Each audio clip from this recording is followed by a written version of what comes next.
সুপ্রিয় শিক্ষার্থী বন্ধুরা, আসসালামু আলাইকুম। প্রথমেই এমএস স্বামী চ্যানেলের পক্ষ থেকে সবাইকে স্বাগত। আজ পঞ্চম শ্রেণী 2026 সালের গণিত বইয়ের 64 পৃষ্ঠার সমাধান দেওয়া হলো। আশা করি ভালো লাগবে। তো 64 পৃষ্ঠায় প্রথমে আছে একটা প্রশ্ন, নিচের রং করা অংশকে কিভাবে প্রকাশ করা যায়। তো এখানে আমরা এখান থেকে হিসাব করতে পারি, এ সাইড থেকে হিসাব করতে পারি। তো হিসাবটা হচ্ছে যে এখানে পূর্ণ একটা আছে, 1। তো এখানে এই একটারে 10 ভাগ করে তার একবার, তো 10 ভাগ করে একবার। এখানে আবার এইটাকে 10 ভাগ করে তার একবার। তো এখানে আবার এই ছোট্টটারে 10 ভাগ করে তার একবার। এটা বোঝা যায় না, যার জন্য এখানে একটা বড় চিত্র দ্বারা বোঝানো হয়েছে। এখানে 10 ভাগ করে তার এক ভাগ, অর্থাৎ এই ছোট চিত্রটাকে এখানে বড় করে দেখানো হয়েছে। এটা কম্পিউটারের মাধ্যমে করা হয়েছে। তো এখান থেকে যখন আমরা এখানে যাব, তো 10 ভাগ করে তার এক ভাগ। তো এখান থেকে এখানে তার এইটাকে আবার 10 ভাগ করে তার এক ভাগ। আবার এখান থেকে এখানে আবার এইটাকে 10 ভাগ করে তার এক ভাগ। এই যেখানে এভাবে বলা আছে। আর এদিক থেকে যদি আসি, তাহলে 10 করে গুণ, এটার সাথে এটা 10 গুণ, এটার সাথে এটা 10 গুণ, এটার সাথে এটা 10 গুণ করে বাড়ছে। তো এখানে বিভিন্ন কালার দিয়ে বোঝানো হয়েছে যে এখান থেকে যদি আবার এখানে যাই, তাহলে 100 গুণ, বা এখান থেকে এখানে 100 গুণ, আবার এখান থেকে সরাসরি এখানে যাই, তাহলে 1000 গুণ। আর এখানেও তাই বোঝাইছে, এখান থেকে যদি এখানে যাই, তো আমরা 100 ভাগের এক ভাগ। আবার এখান থেকে যদি এইখানে যাই, তাহলে 1000 ভাগের এক ভাগ। আর প্রত্যেকটা এখান থেকে এখানে 10 ভাগের এক ভাগ, এখান থেকে এখানে 10-এর এক ভাগ, এখান থেকে এখানে 10-এর এক ভাগ। তো এই হচ্ছে চিত্রের বর্ণনা। এখন এই সংখ্যাগুলোকে আবার নিচে প্রকাশ করা যায়। নিচে দেওয়া আছে 10-এর এক, 1 দশমাংশ, অর্থাৎ 0.1। আর 100-র এক, এটা হলো শতাংশ, 1 শতাংশ। এটা হচ্ছে 1 শতাংশ, এটা হলো 1 শতাংশ। আর এখানে হচ্ছে 0.01। তারপরে এটা আছে সহস্রাংশ, 1 সহস্রাংশ। সহস্রাংশ তাহলে 0.001। তাহলে প্রথম হলো দশমাংশ, তারপরে শতাংশ, তারপরে সহস্রাংশ। এইভাবে এই সংখ্যাগুলো পড়তে হয়। এখন তুলি বললো যে 1.235 দশমিক ভগ্নাংশ বিভিন্ন স্থানের নাম কি। তো এটা এখানে করেই দেওয়া আছে, খাতায় আর করার দরকার নাই। তো এখানে করে দেওয়া আছে যে স্থানের নাম। প্রথম বলছে স্থানের নাম, এখানে যে সংখ্যাটা আছে সংখ্যার স্থানের নাম। তবে দশমিকের আগের যে অংশ, ওইটা আমরা একক, দশক, শতক করেই করব। আর দশমিকের পরে অংশগুলা দশমাংশ, শতাংশ, সহস্রাংশ,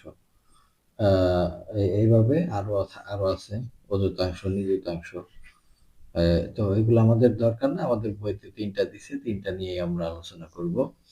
এখানে স্থানের নাম অনুসারে এটা হচ্ছে 1, আর এটা হচ্ছে দশমিক, 2, 3, 5। দশমিকের পরে যে অঙ্কগুলা থাকে, ওই অঙ্কগুলো আমরা এক একটা করে বলবো। যেমন এখানে আছে 235, আমরা 235 না বলে দশমিকের পরে যে সংখ্যাগুলো থাকে, সেই সংখ্যাগুলোকে আলাদা আলাদা ভাবে বলতে হয়, যে 2, 3, 5।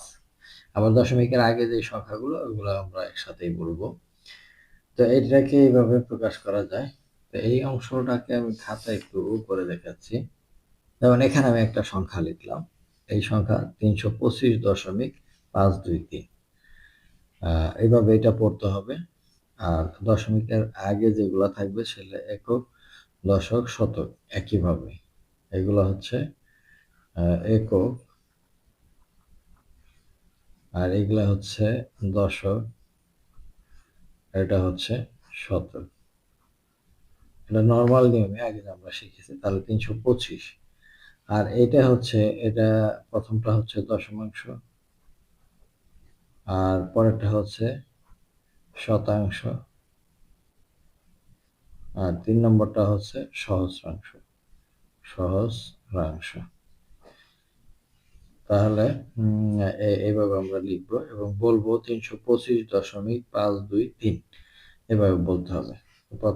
প্রথমটা বলা আছে দশমাংশ, দ্বিতীয়টা শতাংশ, তৃতীয়টা সহস্রাংশ। আমরা এইভাবে প্রকাশ করতে পারি যে 10-এর 1 এটা হলো দশমাংশ, 100-এর 1 এটা শতাংশ, আর 1000-এর 1 এটা হচ্ছে সহস্রাংশ। তো এই পৃষ্ঠার শেষে আবার একটা অঙ্ক দেওয়া আছে যে কাজ, এই কাজটা কিভাবে করব, যে মিতুর বাবা বাজার থেকে 250 গ্রাম আদা, 100 গ্রাম জিরা, 500 গ্রাম পেঁয়াজ এবং 375 গ্রাম রসুন কিনে আনলেন। তিনি বাজার থেকে কত কেজি জিনিসপত্র ক্রয় করলেন? তো তিনি ক্রয় করলেন, টোটালটা যোগ করতে হবে। প্রথমে 250, তারপরে 100, তারপরে 500, তারপরে 375। তো সবগুলা গ্রাম আছে, আমাদের কোনো সমস্যা নাই। যোগফল হচ্ছে 1225 গ্রাম। এখন এটা বলছে যে কত কেজি, তো কেজি বানাইতে হবে। আমরা জানি 1000 গ্রাম সমান সমান 1 কেজি, অর্থাৎ 1 গ্রাম সমান সমান 1/1000 কেজি। তো এখানে আছে 1225 গ্রাম, তাহলে এখানে 1225 যদি আগে লিখি উপরে, এখানে 1225 হয়, অর্থাৎ জিনিসটা এরকম হবে যে 1225/1000। আমরা জানি 1000 দিয়ে এরকম ভাগ করলে 0.3 ঘর বামে চলে আসে, অর্থাৎ 1.225 এরকম সংখ্যাটা পাওয়া যায়। তাহলে 1225 গ্রাম সমান সমান 1000 গ্রাম আর হলো 225 গ্রাম।